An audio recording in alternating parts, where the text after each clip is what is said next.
You're tuned into Human by AI with Ashish Garg. Real, unscripted conversations about how humans and AI are shaping the future of community finance.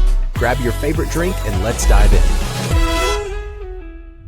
Welcome to another edition of Human by AI, unscripted. And I have a guy here who loves unscripted. He has an opinion. He's not afraid to share his opinion. Definitely have an opinion. So Dan, can you please, for our audience, just introduce yourself a little bit. Where do you live? What do you do? And what brings you to the credit union industry? I'm Dan Apfel. I'm from Genesee Co-op Federal Credit Union in Rochester, New York. So we're one of America's original tech cities, but we're a low-income designated credit union, a CDFI credit union. We serve working people in Rochester, and I'm here because I believe in creating a just and equitable financial system for everyone. You know, I benefit from having my neighbors who are able to access affordable financial services, have good jobs, and we want everybody to have access to that in Rochester, in New York State, and around the country, and even the world. But we're mostly focused on doing that in New York State. Awesome.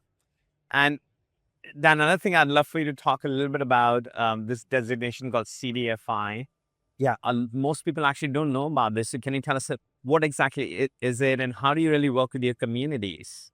So CDFI stands for Community Development Financial Institution. So institutions like ours, credit unions really originally were built to serve communities, serve working people, and smaller community development credit unions as a kind of known group started in the 80s.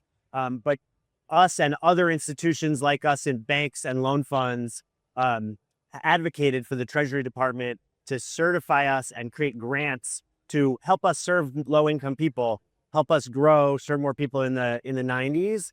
And so there's over 1,000 designated community development financial institutions and 500 or so, about 500 community development credit unions. So we're really, of credit unions, deep in the communities. We serve communities of color, immigrants, low-income working people, all kinds of people. We have a large Puerto Rican community in Rochester. We serve the largest in New York, one of the largest in the country by percent. And we also have, we're a resettlement city. So we have people from all over the country in Rochester, all over the world. And, we want them to have access to the mainstream financial system. Yeah, perfect. You're the perfect person to talk about Human by AI. So we'll talk about the human touch later, but let's talk about AI for a moment. Do you use AI in your personal life, Dan? I do now. And in what ways? I've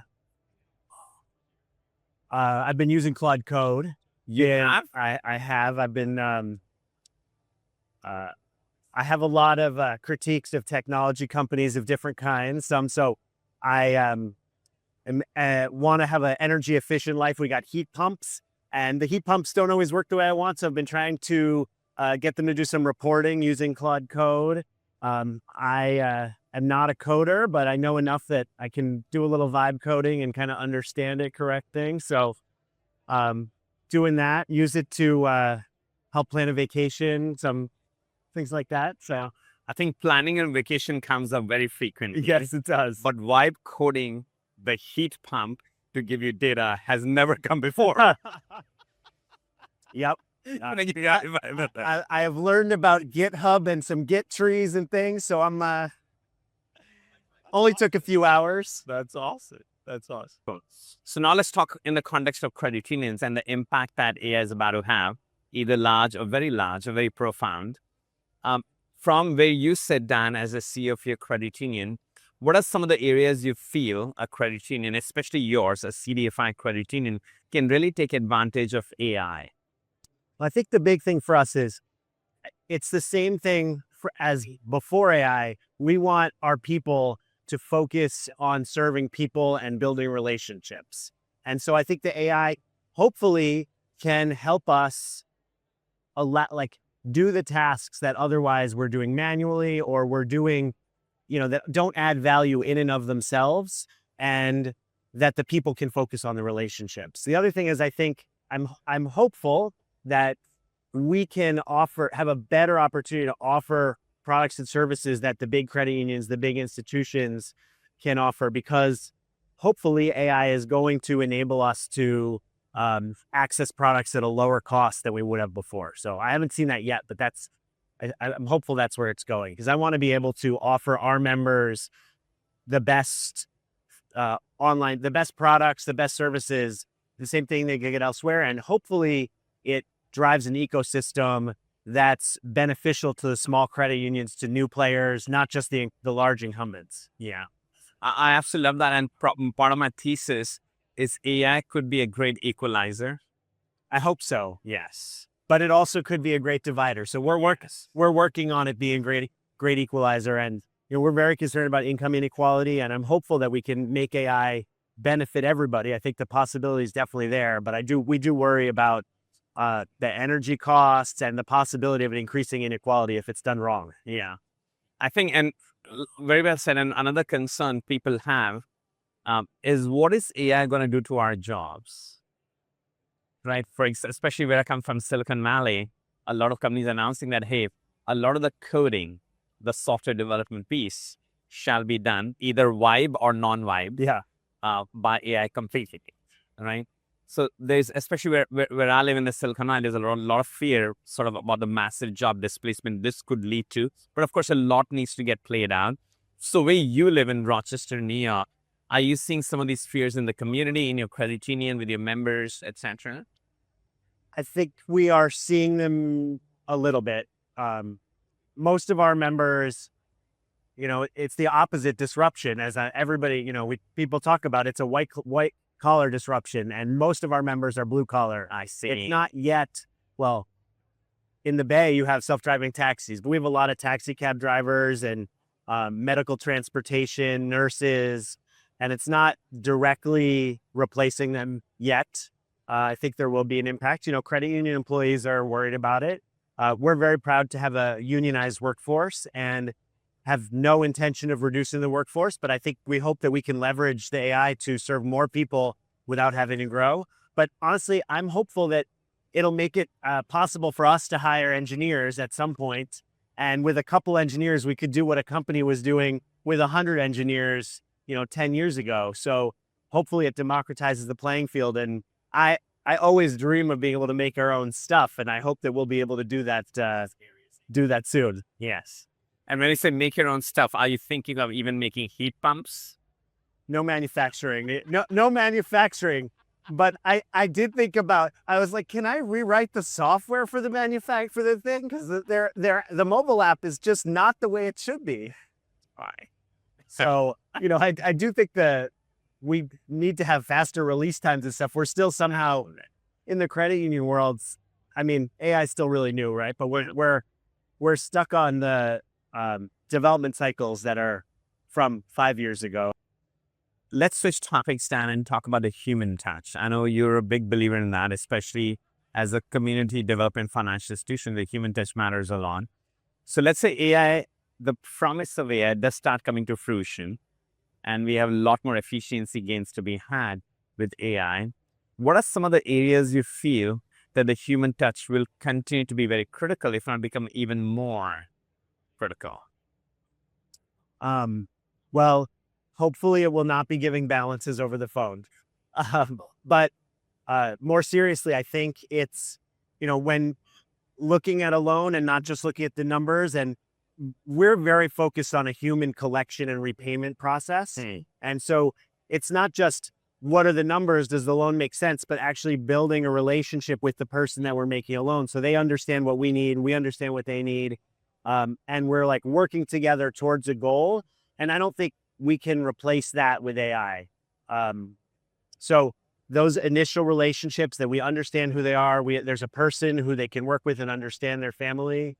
I think technology can really help speed up in terms of we do a lot of the collections process. The payment solutions process has a lot of touch points that are not done by humans. But at the end of the day, oftentimes you have to work through a situation with somebody. What happened to your parents? Why did you lose your job? And I think that's where the humans come in. They want to know that someone's on the other end that understands them. Something we do a lot is try and come up with a solution to help them pay, where other institutions might just charge off a loan, repo the car. We're always like, how do we work with you to make this work? We're willing to work with you as long as you stay in relationship with us. I see. And I love the word relationship that you used several times.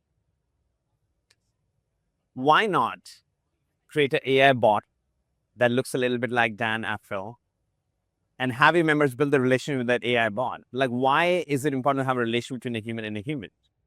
Well, we haven't tried that yet, and I know I'm pretty wonderful, so AI me is probably going to be even better. But so people may want that. People may want that. I hope that's at least a couple years off. But we're working.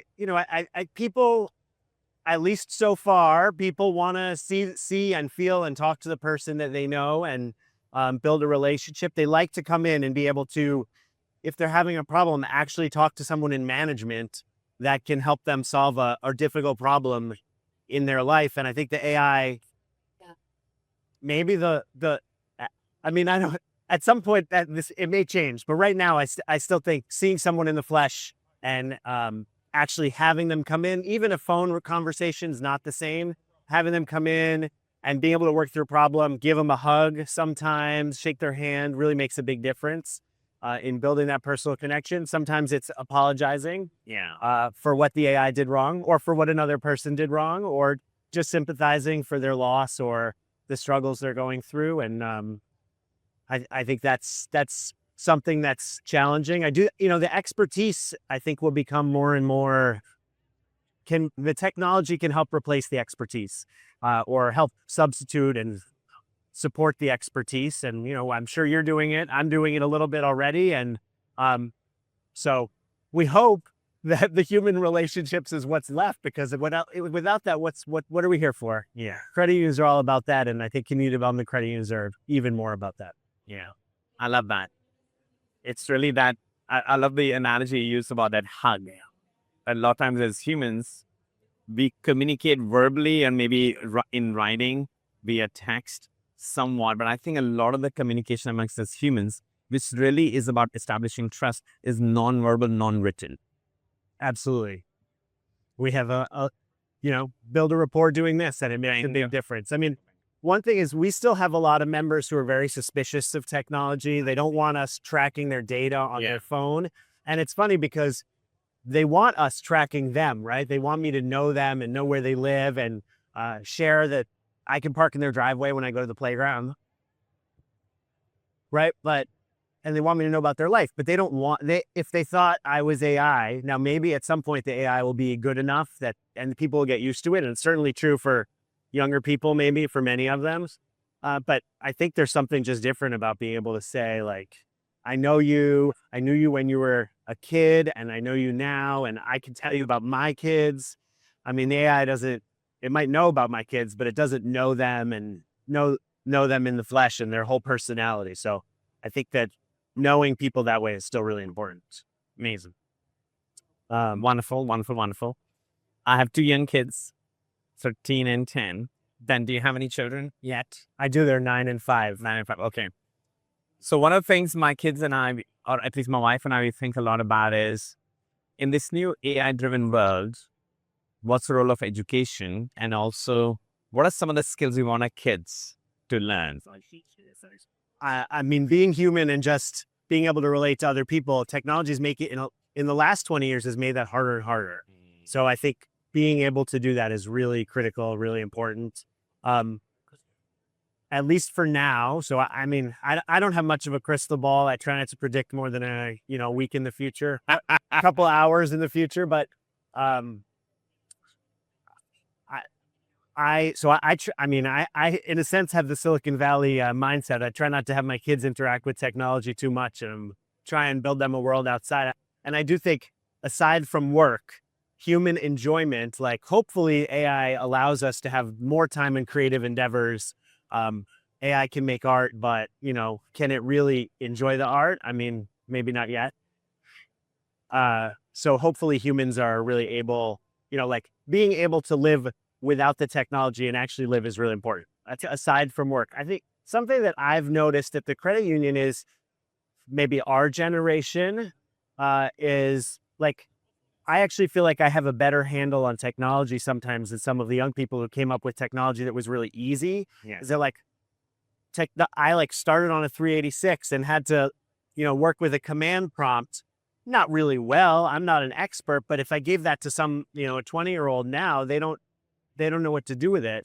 But so, the understanding of being able to understand how the different systems work. I try and understand how the AI works. I try and ask the questions about how the software works, because I think understanding what it's actually doing, not at the mathematical level of the neural networks, but at the basic level is really important. I think a lot of people can't even go that far. And that's so being able to, it's the same things as before. The most important thing is being able to think critically, build relationships. It's actually not that different. Like, you could be very successful with math and you need the basics, but those building human relationships, be able to inspire people, that's the most basic thing for human beings, and probably was 1,000 years ago, and hopefully will be for many years in the future. Very well said.